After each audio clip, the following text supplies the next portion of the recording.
Hello, kitties. I know so many of you love when I say kitties. Hello, folks. How are you nice people today? Anyway, today's a little more Instantpot madness. You know, I don't have a lot of time, and I wanted to throw something together real fast, so I wanted to do an experiment. So I got these ingredients here, you know, and just throw some chicken, maybe make some risotto rice on the side, some vegetables. But here's the problem. Here's the problem.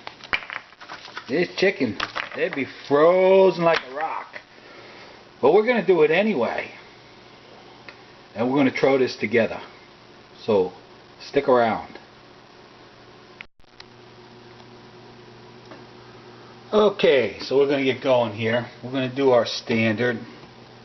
A couple of tablespoons of Evo, olio oliva. And we'll get this getting nice and heated up. I'm on saute, by the way, and throw in about a tablespoon of butter.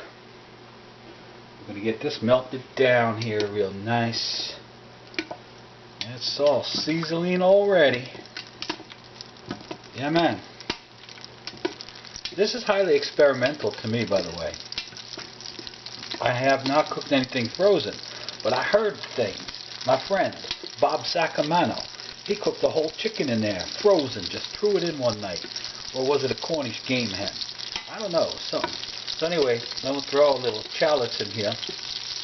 That's one pretty big, or medium, chopped shallot. Shallot, we say. Shallot. Alright. We're just going to let that wilt up a bit.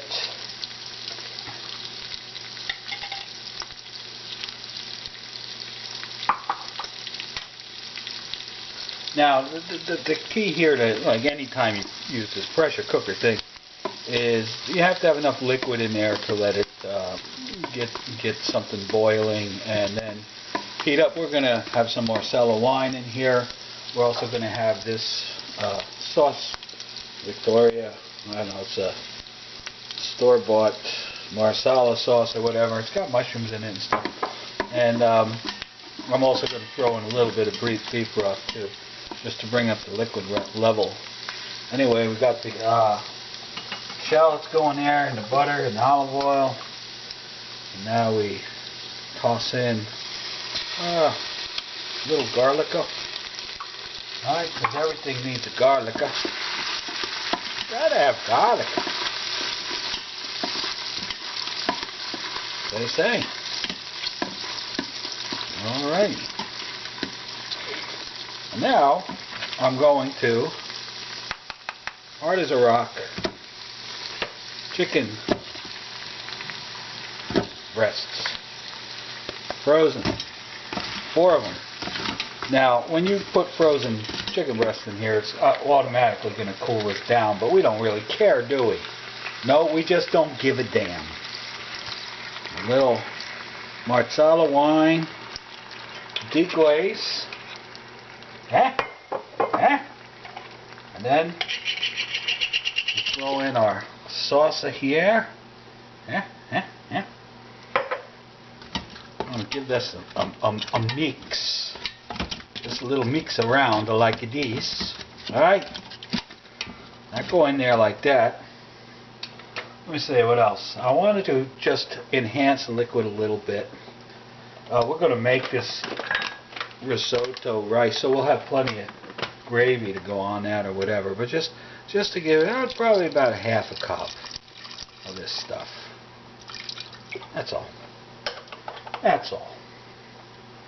Alright, now typically when you're making something like this, even if you're doing a really hillbilly Walmart type shelf, off the shelf stuff, because you're in a hurry kind of, you would cook this for about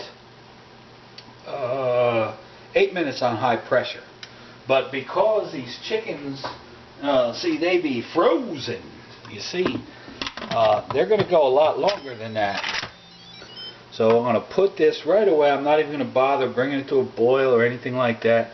I'm going to put it on lock, I'm going to hit my cancel, and I'm going to go to high pressure, and I'm going to go, I won't say 20, I'll say 17 minutes sounds about good, because I would do 6 or 8 or so if they were thawed out, so I'll just double it.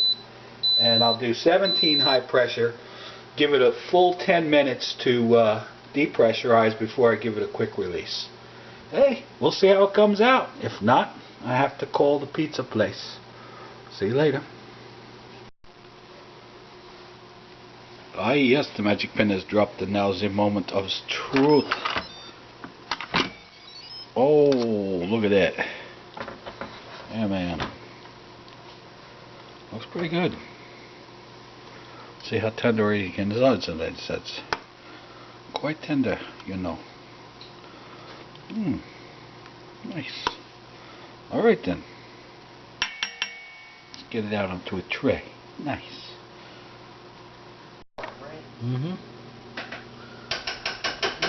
Let's give it a shot. Right, and the frozen would have liquid. Pretty good. Well, it's all apart tender, I'll tell you that much. That it is. It's all apart. He is tender. Wow. Impressed. Sayonara. Did you get any chicken?